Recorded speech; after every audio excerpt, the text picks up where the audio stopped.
Alles auf Null, alles zurück auf Anfang. Wir planen eine neue digital gesteuerte H0 Modelleisenbahn und wir möchten euch gerne von der Konzeption bis zur Fertigstellung mitnehmen. Wie auf unserer bisherigen Anlage auch, werden wir weiter mit Märklin-C-Gleis unterwegs sein, aber alles andere stellen wir in Frage und fangen komplett neu an. Wenn euch das interessiert, wenn ihr das spannend findet, bleibt einfach dran. Nach dem Intro machen wir weiter.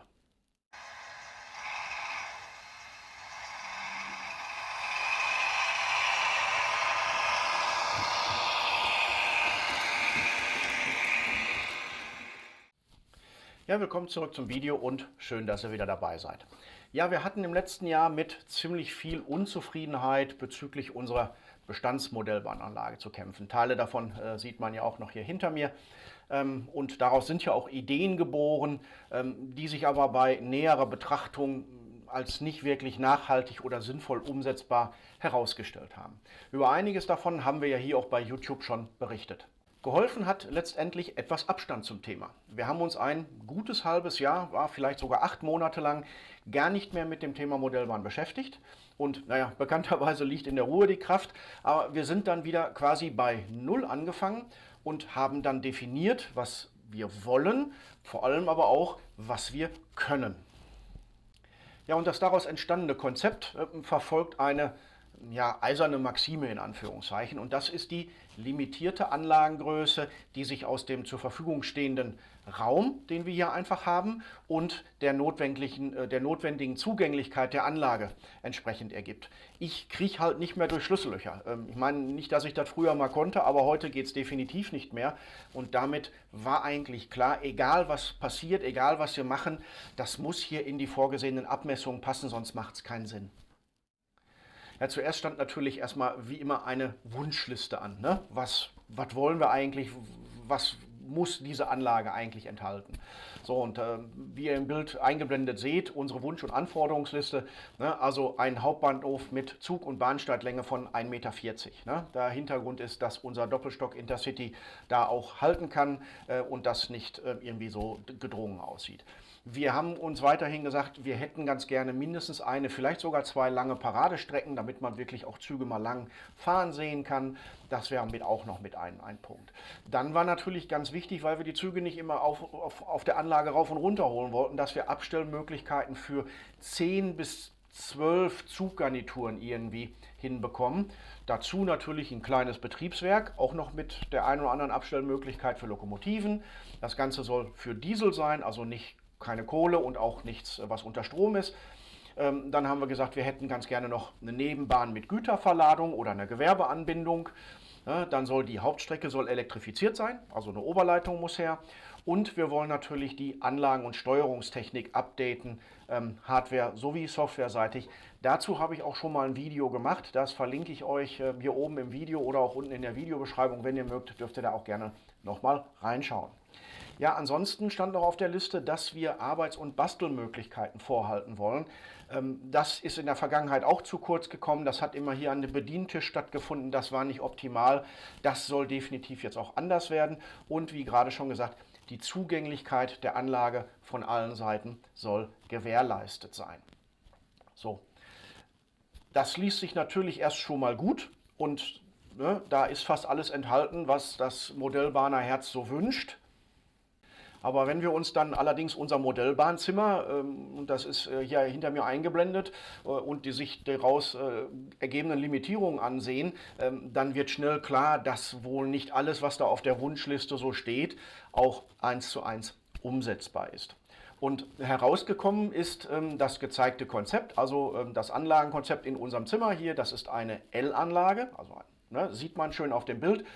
Hinter mir fängt das an, geht hier in diesem L so rum. Da wo die Reste von der alten Anlage noch stehen, da kommt auch der vordere Schenkel hin. Und die Gesamtbreite der Anlage soll 2,70 Meter betragen. Die Gesamttiefe der Anlage beträgt dann 3,20 Meter und die einzelne Schenkelbreite oder Schenkeltiefe ist jeweils mit 1,20 Meter definiert. Die ganze Anlage steht auf Rollen, ist damit im Raum verschiebbar und von allen Seiten entsprechend zugänglich bzw. erreichbar. Wir haben hier weiterhin einen Bedienplatz mit zwei Bildschirmen. Das sieht man unten links in der Ecke. Da ist so ein kleiner Tisch mit so einem Stuhl dran. Das ist der Bedienplatz. Das, was man dort mit dem Kreuz neben der Tür sieht, das ist die Vitrine. Die steht hier neben mir. Da sind Lokomotiven und Zuggarnituren drin. Und dann haben wir noch einen Arbeitstisch anlagennah. Das ist der hier steht. Ne?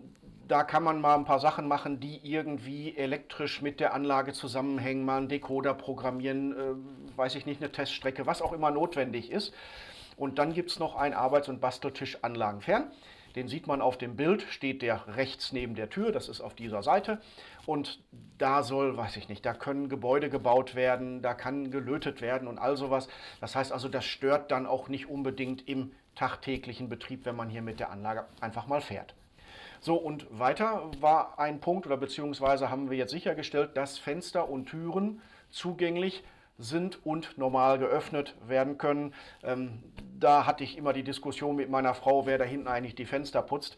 Und bevor ich das hier irgendwann selber machen muss, aber die Frau sagt, das mache ich alles nicht mehr, sieh mal zu, wie du da hinkommst, haben wir gesagt, da muss auch irgendwas passieren. Haben wir jetzt eigentlich alles in dem Maße erledigt. So, und wie könnte das Ganze jetzt anlagentechnisch aussehen? Nun, so wie hier jetzt zum Beispiel auf dem Bild gezeigt. Na, so, schauen wir uns die Details dazu einfach mal an. So, für den Bahnhof habe ich hier, wie auf dem Bild auch zu sehen, den Bahnhof Neupreußen vorgesehen. Der hat insgesamt 6 Gleise, davon ist ein Durchfahrtsgleis vorgesehen. Im hinteren Bereich sieht man da 2 Stumpfgleise. Auf dem einen, das ist ein Bahnsteiggleis, also das ist das vordere, und das hintere ist ein Abstellgleis. Da kann man einfach mal eine Triebwagengarnitur abstellen. Also nichts Großes, eher was Kleineres, aber das passt da erstmal soweit. Davor, da wo jetzt die V100 mit den 3 Waggons steht, da liegt das Bahnsteiggleis direkt am Gebäude. Dann kommt das Durchfahrtsgleis und dann kommen wir zu den beiden Bahnhofsgleisen, die am Mittelbahnsteig liegen. Wir werden dort auch entsprechend Richtungsverkehr einrichten, dass also nicht jeder Bahnsteig in jede Richtung befahren werden kann, aber dazu sage ich euch dann noch mal ein bisschen mehr, wenn wir in die Detailplanung gehen. So, wenn man jetzt nach links rausfährt, dann führt die zweigleisige Paradestrecke unter einem Reiterstellwerk durch und nach rechts heraus geht es eingleisig entsprechend auch aus dem Bahnhof heraus. Ja, die zweigleisige Paradestrecke führt also aus dem Bahnhof links heraus unter dem Reiterstellwerk durch. In einem leichten Linksschwenk geht es dann leicht abschüssig in einen Tunnel hinein. Dann geht es in eine scharfe Linkskurve erstmal, die dann bei der Tunnelausfahrt sich wieder etwas öffnet und dann in diesem weiteren Verlauf über eine Brücke führt, beziehungsweise die eingleisige Paradestrecke überquert, um dann in einer Rechtskurve weiter abschüssig dann auf den langen Anlagenschenkel wieder hinzufahren und dort im Tunnel zu verschwinden, der dann in Richtung Schattenbahnhof führt. Ja, die eingleisige Paradestrecke führt nach rechts aus dem Bahnhof heraus, verläuft dann in einer weiten Rechtskurve unterhalb zweier Straßen hindurch und verläuft dann weiterhin abschüssig erst gerade und dann in einem leichten Linksschwenk unterqueren wir halt dann die zweigleisige Paradestrecke und verschwindet dann auch direkt dort in der Tunnelzufahrt zum unteren Schattenbahnhof. Ja, die beiden Schattenbahnhöfe mit den Speichergleisen, die liegen jetzt auf 2 Ebenen unterhalb der Bahnhofsebene. Kann man hier auf dem Bild noch relativ gut erkennen, auch wenn man die Details nicht so gut erkennen kann. Das schauen wir uns dann in einem der nächsten Videos an oder im nächsten Video an, wenn ich mit euch die Planungsdetails in Windtrek etwas detaillierter durchgehe. Da sieht man das etwas besser. Also wie gesagt, wir sind hier auf 2 Ebenen und die Anordnung der Speichergleise verläuft in beiden Schattenbahnhöfen ähnlich, also die ist dreigleisig und sie läuft parallel, laufen diese 3 Gleise jeweils über Eck und damit haben wir natürlich Gleislängen, auf denen man je nachdem, was man macht, zwischen 2 und 4 Züge hintereinander abgestellt werden können. Also und der untere Schattenbahnhof, der eigentlich sich aus der eingleisigen Paradestrecke speist, der hat auch noch 2 Abstellgleise für Wendezüge vorgesehen. Die verlaufen im hinteren Bereich. Auch das schauen wir uns dann in der Detailplanung im nächsten Video nochmal an. Ja, der Gewerbeabzweig mit dem kleinen Sägewerk, was man da im Hintergrund sieht, sowie einem Schuppen hier ein bisschen mehr im Vordergrund an dem Reiterstellwerk noch zu erkennen für Güterumschlag. Das ist im rechten Bahnhofsbereich entsprechend angebunden, hat dort auch eine Straßenanbindung. Das Ganze liegt, also zumindest das Sägewerk liegt dann hinterher etwas erhöht und dann auch um die im Hintergrund abschüssig verlaufende Hauptstrecke etwas zu verdecken, damit, wenn man aus dem Tunnel herauskommt oder hineinfährt, nicht den Eindruck hat, der Zug ist auf der einen Seite schon wieder raus und hinten ist er noch nicht verschwunden. Das heißt also, das kaschieren wir oder versuchen wir damit ein bisschen zu kaschieren.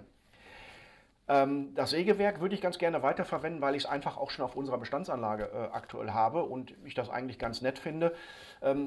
Die genaue Ausgestaltung und ob das jetzt 1:1 so bleibt, da bin ich mir noch nicht hundertprozentig sicher. Wenn ihr da Ideen zu habt oder wenn ihr sagt, boah, nee, ist vielleicht nicht so optimal, probier mal anders, bitte schreibt es mir unten in die Kommentare gerne. Also ich habe noch keine richtig zündende Idee, das ist jetzt erstmal so die erste Idee, aber so richtig optimal finde ich das momentan auch noch nicht. Und ja, das wäre nett, wenn ihr mir dann einfach da ein klein wenig unter die Arme greifen könntet. Ja? So, und die landschaftliche Gestaltung unterhalb oder beziehungsweise des Berges, wo der Tunnel beziehungsweise durchläuft, das muss man dann entsprechend anpassen, dass da ein Sägewerk auch Sinn macht. Ne? Also Wald, Holzfäller, dies und das und jenes. Ja, und bei dem Betriebswerk gilt unisono, was ich gerade sagte, bei dem Gewerbe. Ich habe da aktuell noch keine wirkliche Idee. Ich weiß, dass ich Abstellmöglichkeiten haben möchte. Ich weiß, dass es für Diesel sein soll. Ich weiß, dass ich die Tankstelle unterbringen möchte. Aber wie im Detail weiß ich aktuell wirklich noch nicht. Ich überlege auch, ob man irgendwelche Reparaturmöglichkeiten, Kran und so weiter einzubringen versucht. Aber wie gesagt, ich bin da noch relativ unsicher. Und auch hier bitte, wenn ihr Ideen oder Vorschläge habt, gerne unten in die Kommentare, würde mich super freuen.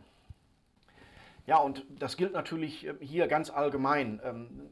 Also das Ganze ist ein Konzept, das ist ja nicht der erste Entwurf.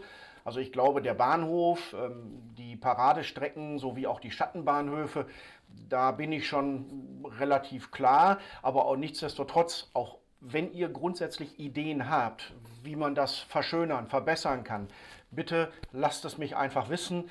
Da bin ich für alles offen. Ich will die Anlage ja nicht 5-mal bauen. Ich möchte sie einmal bauen. Ich möchte dann ein schlüssiges Konzept. Ich möchte, möchte etwas haben, was mir Spaß macht. So, und wenn ihr mir dabei helfen könnt, herzlich gerne, lade ich euch ein. Bitte schreibt es einfach unten in die Kommentare. Ja, das ganze Konzept, was ich da jetzt vorgestellt habe, hat natürlich auch Nachteile. Ein Nachteil ist da zum Beispiel die recht hohe Steigung bzw. das Gefälle auf der eingleisigen Hauptstrecke. Dadurch, dass ich da natürlich den Schattenbahnhof aus der zweigleisigen Strecke auch noch beipassen muss, in Anführungszeichen von der Höhe, habe ich hier natürlich 2 Ebenen, die ich überbrücke und nicht nur eine. Und da habe ich jetzt eine Steigung von 5%. Da bin ich mir nicht ganz sicher, ob das funktioniert. Ich meine, gut, wir werden Zuglängen haben, also maximal 1,80 Meter. Das ist das allerlängste, was ich hier momentan überhaupt habe. Ich gehe mal davon aus, wir werden irgendwo im Bereich zwischen ja, 60 Zentimeter und 1,40 Meter, 1,50 Meter unterwegs sein. Ich denke, das würde funktionieren, aber bin mir nicht hundertprozentig sicher. Und wenn ihr da schon Erfahrungen habt, ich weiß, 5% ist viel, sollte man nicht tun, 3% ist eigentlich Maximum, aber wenn ihr vielleicht schon Erfahrungen mit einer solchen Steigung habt und sagt, hey, komm, funktioniert alles, dann gerne die Rückmeldung an mich und auch wieder bitte in die Kommentare.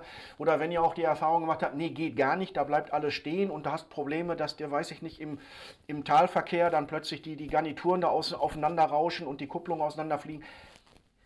Lieber jetzt nochmal drüber nachdenken, als übermorgen sehen, hat nicht funktioniert. Also da wäre ich euch super dankbar, wenn ihr mir da eure Erfahrungen einfach mitteilen könntet. Ja, ein weiterer Nachteil ist, ich habe keine Nebenbahn. Ich wollte natürlich auch noch eine Nebenbahn haben, aber gut, das war klar, dass wir nicht alles unterbringen können. Und ich glaube, das, was wir bislang schon untergebracht haben, ist schon relativ ordentlich. Von daher kann man eigentlich zufrieden sein. Ja, und wie schon angedeutet, möchte ich euch in der nächsten Folge hier bei der Planung unserer neuen Anlage gerne etwas mehr Details zu den Planungen in Windreck, die ich hier ja schon angedeutet habe, zeigen. Und da hoffe ich auch, dass ich bis dahin noch bei dem Betriebswerk und auch bei dem Gewerbe ein bisschen mehr Fleisch am Knochen habe, dass ich euch da ein bisschen mehr zeigen kann. Und wie gesagt, wenn ihr Ideen habt, bitte immer her damit, unten in die Kommentare, wäre ich euch super dankbar. Ja, und damit komme ich eigentlich auch schon zum Ende des Videos. Ich hoffe, ich konnte euch unser neues Anlagenkonzept hier etwas näher bringen und vielleicht dem einen oder anderen auch eine Inspiration für die eigene Anlage geben. Wäre ja schön. Und wenn es euch gefallen hat, lasst mir gerne ein Like da, hilft mir, hilft dem Kanal und natürlich dürft ihr auch gerne den Kanal abonnieren und sofern ihr die Glocke drückt, werdet ihr auch immer informiert, wenn wir hier etwas Neues machen. Ansonsten Kommentare, Anregungen, Fragen, Wünsche bitte unten in die Kommentarfelder. Ich lese alles, ich versuche alles zeitnah zu beantworten und würde mich freuen, wenn ihr einfach mit mir entsprechend interagiert. Ansonsten vielen Dank fürs Zuschauen, bleibt gesund und bis zum nächsten Mal gerne wieder hier bei Thorsten und Linus Modellbahn. Bis dahin, tschüss.